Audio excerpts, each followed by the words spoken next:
Hi, folks. It is Sunday, May 25th. Is it 25th? Let me look at my watch and make sure I got that right. Yeah, the 25th. And I just done a weigh-in this morning. I tried to wait an hour or two to see if there was going to be any drop, because sometimes that happens and sometimes it don't. I'm still 279.4, the same as yesterday. That has kind of become my new normal lately, because my body has went through so much slimming down that, like some of you have said in the comments, once you've lost so much, your body starts distributing weight as it's needed. It starts utilizing that fat stores and stuff like that. And I've been experiencing a lot of weight loss in the waist with the belt tricks and stuff like that as of lately that I've been showing as I've been going along. Keeping up with stuff like that really helps with the standstills and the stalls. It's just going to be a part of the process now. I'm getting leaner. Like I said, I'm 6'3" with a large skeletal frame. Leaner for me means different. Something different than for people than for people who are not 6'3" with smaller skeletal frames and stuff. So when I think of it this way, if I'm still like 270 something pounds and I am hitting a 38 waist, so when I'm hitting in the 260s and the 250s, I'll be getting in like the 36s and the 34s. Now I know people that are shorter than me that get in those same waist sizes, and they're more that those waist sizes are like would be more on obese side for them, when it's not so much for me and someone my height and size and very broad structure. We're all built different is what I'm trying to say. So I've seen guys who were on the short side, pretty short, where a 34 waist pants did not look good for them. They would be wanting to hit somewhere in the 20 waist sizes, where if I got down that far, I'd be in Skeleton City for real, and not in a good way. Not in a good way. But I'm happy with what I'm seeing right now. I'm getting to be in that little range where I want to be, between the 34s and the 38s. I want to be as close to the 34 as I can get. Definitely somewhere in the middle is good. 38 is fine. But it's just the beginning of things being fine, okay for me. That's where I'm sitting right now on this journey. I did not expect to get here so fast. If I was doing a water fast, or some kind of dry fasting regimen, I could expect these kind of fast results out of something like that. But to be able to eat nutritional food, now that's very important that we say that, because people want to use the sugars and the syrups and stuff against us, and I eat those things too. But the majority of what I eat is the fruits, and the smoothies and stuff. That's the part they don't want to bring up so much, because then they have to go with that whole vegetables are trying to kill you talk. That they know is not going to work out in the long run in their favor. Humans been eating fruit and vegetables a very, very, very long time. Very long time.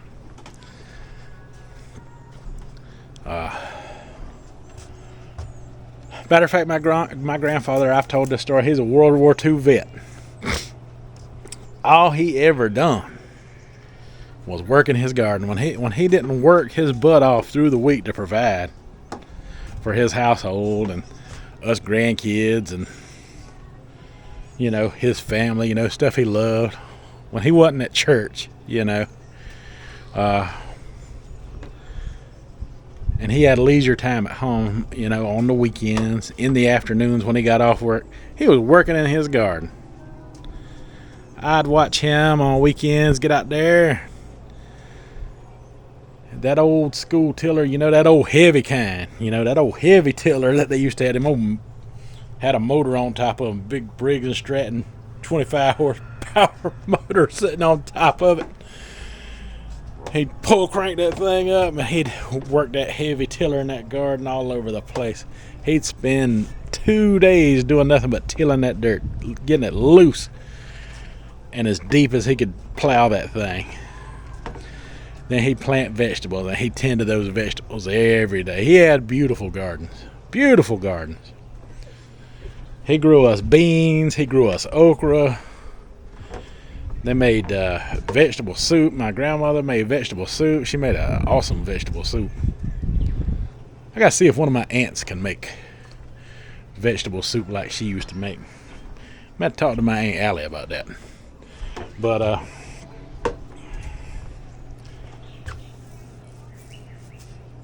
yeah, they both ate vegetables their entire lives. Both of them lived, you know, until their late 80s and 90s.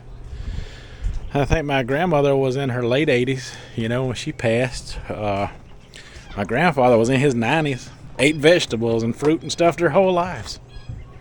Their whole lives.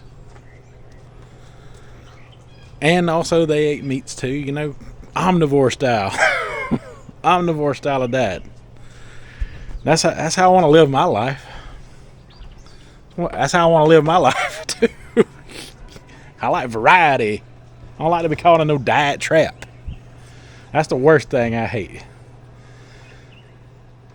They try to trap you by making you feel like you need community. You don't need community for weight loss. You need discipline and some freaking willpower. That's what it boils down to.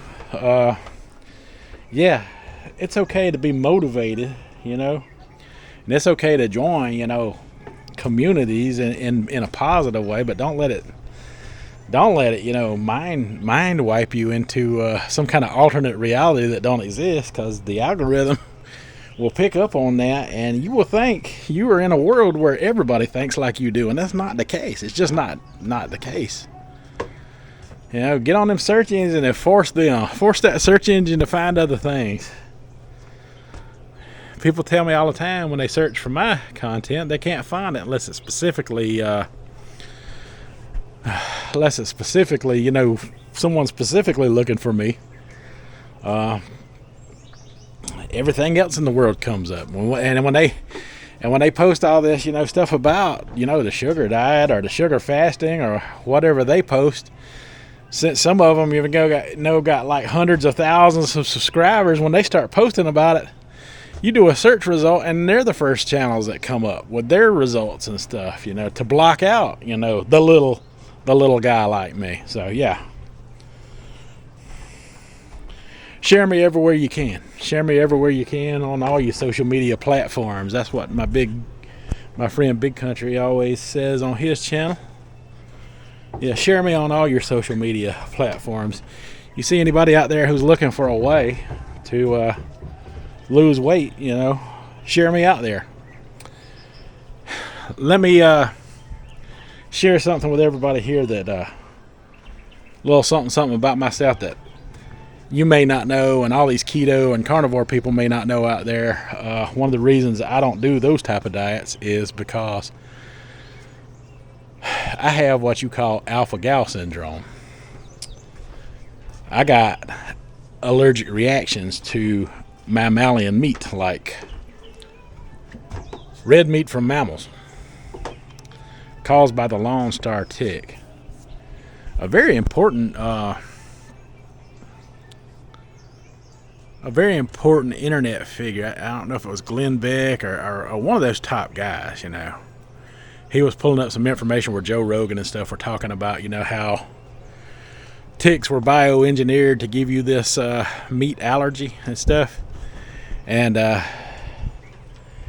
symptoms in it range, you know, it's more information than I can explain. I'll try to find that video, because it was out. They just put it out like 2 days ago,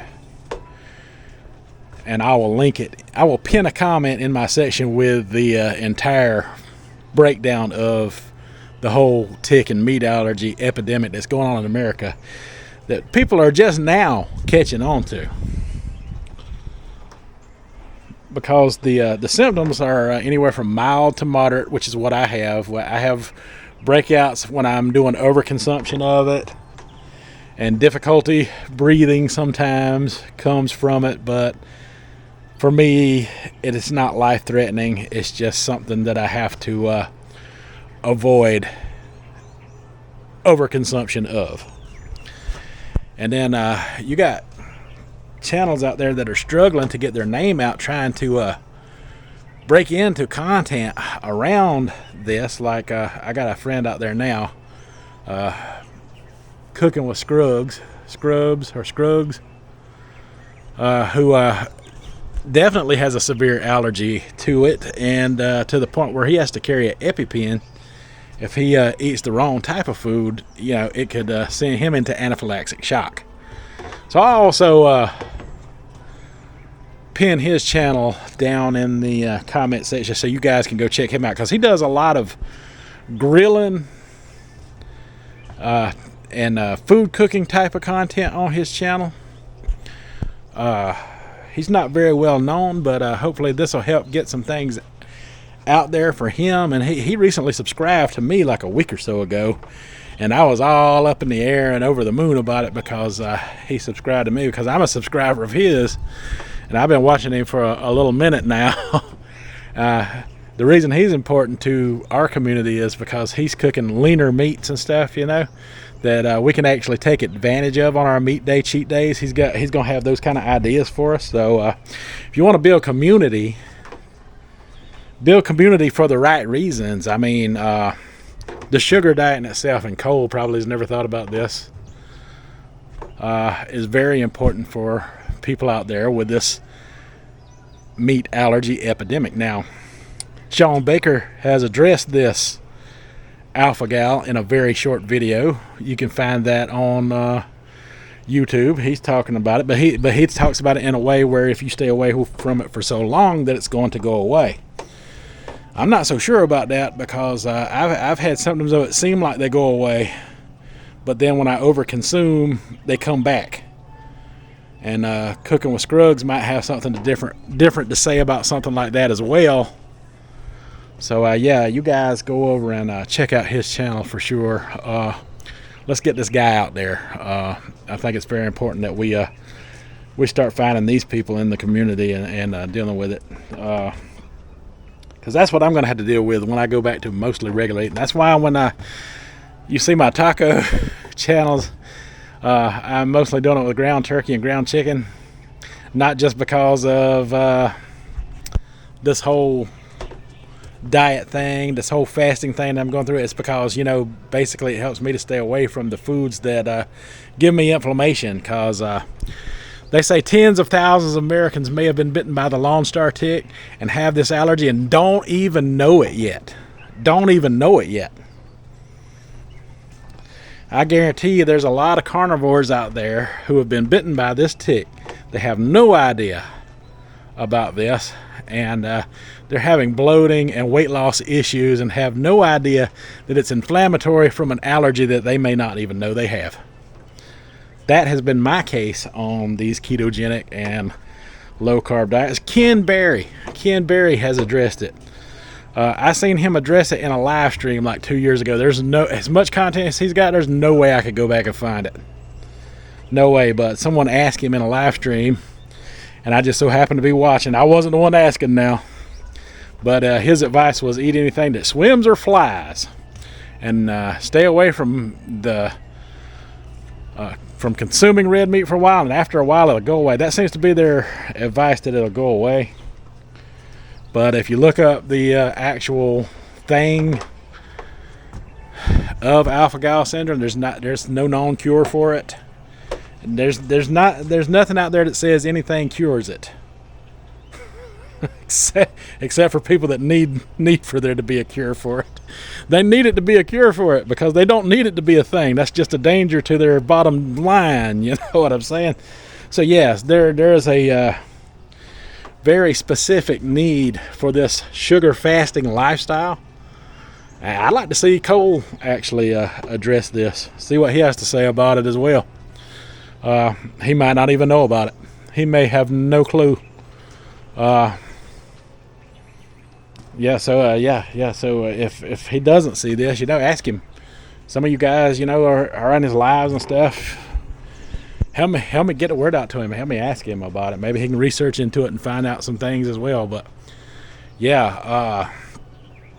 it's a real thing, and it's a death sentence for some people. It's a death sentence for some people. It's definitely a weight loss death sentence if you've got it. You will be dealing with inflammation for days. And you'll be thinking, oh, well, I'm eating full carnivore, but I feel so bad and bloated and sick all the time. I can't figure it out. This was me back in 2020 because, I was trying to do keto, but I was trying to do old Atkins style where I was doing the induction phase, which is mostly all meat. And I couldn't figure out why in the heck I was feeling so bad. I was having some weight loss, but then like after when I hit around 290, I just stalled and stopped there for a month, and I couldn't lose another pound to save my life for an entire month. And I said, man, and at the time it didn't even hit me that could be the issue. And then the pandemic came, and I've got a few nurse practitioners, and someone in the family, suggested, I could possibly have that to stay away from red meat for a while and just stick with chicken and turkey, because that's what they're going to do. You can go get tested all you want, and the only thing that they're going to do, if you go spend all this money and stuff at a doctor, so I didn't bother with none of that. But I knew by the by the breakouts and the rashes I was having that something was not right. And the laying down at night in bed, I've mentioned this on the channel. I haven't mentioned it to my newer audience because, didn't have a need to until now. That I'd be laying down at night and I'd have like a gurgling, wheezing in my darn chest, in my lungs. Like, kind of like, sounded like almost like a death rattle. I thought maybe I was going through some kind of heart issues. And trust me, I have been on the treadmill, had dyes running me, everything, trying to figure out what the heck was going on. I went through all of that crap, passed all that with flying colors. The incline treadmill, they had me run on that thing, felt like a dang hour, just so they could run dyes through me and make sure everything was all right with my cardiovascular system. Everything turned out fine. Nobody could figure out nothing. Oh, they just nailed it off to acid reflux, and being overweight. But yeah, that was part of it. But when I started staying away from the meat, I got better, so I started introducing it again. I feel like I could introduce it now in moderation, like maybe eat it once a week or once every 2 or 3 weeks or something like that. But it's better just stay away from it as much as you can. I can make spaghetti and pizza and stuff like that without and that's another thing. Dairy bothers some people with this because dairy is mammalian as well, and I have issues with dairy, but not quite as bad as I do with the meat. The funny thing about alpha-gal is it is actually a carbohydrate that is found in all mammals except humans, and when ticks infect deers and other mammals, the ticks that are infected with it, when they get it from the mammals and then bite the humans, then that's where this comes from. They say it's bioengineered. I have no idea. I just know it's a real thing and it's a real problem, and there are people out there that have it and don't even know it. So this is me kind of spreading that word out there a little bit. Luckily, the sugar fast is a way people can lose weight and also detox all of that out of your system to see, if if you can bring it back in and tolerate it after so much time. Can't quite do that on any other diet, I'll tell you that much. Juice fasting, I started looking that up, and that kind of led me down this rabbit hole, and I found Cole Robinson and his sugar diet, and I wondered, hey, would this be a good fit for me since I'm dealing with alpha-gal syndrome? And turns out it was the best daggum decision I could make. And I figured I would wait a while before I talked about this further in depth, you know, for the right moment. And here we go. This is Memorial Day weekend. Tomorrow I'm going to have a protein day. And my protein day is probably going to look like a bunch of turkey and chicken type products. And not just for the low fat content of it, but also for, you know, the fact that I'm allergic. Many of you may be allergic to it. If you've ever been bit by a Lone Star tick, and they are all over the southeast United States and everywhere else. And they say this is a growing epidemic amongst populations from other ticks all over the world. In the UK, Britain, Africa, it's showing up on every continent. People are starting to develop a meat allergy everywhere. So you may have it and not even know it. I feel like I had it for years, and I feel like that's what causes my inflammation, my bloating, and my weight gain. So yeah, this sugar diet, sugar fasting, is more important than even a lot of health professionals are realizing right now. So yeah, help me spread the word. Help me spread the word out there. People need to know. All right, folks, that's all I got for this video.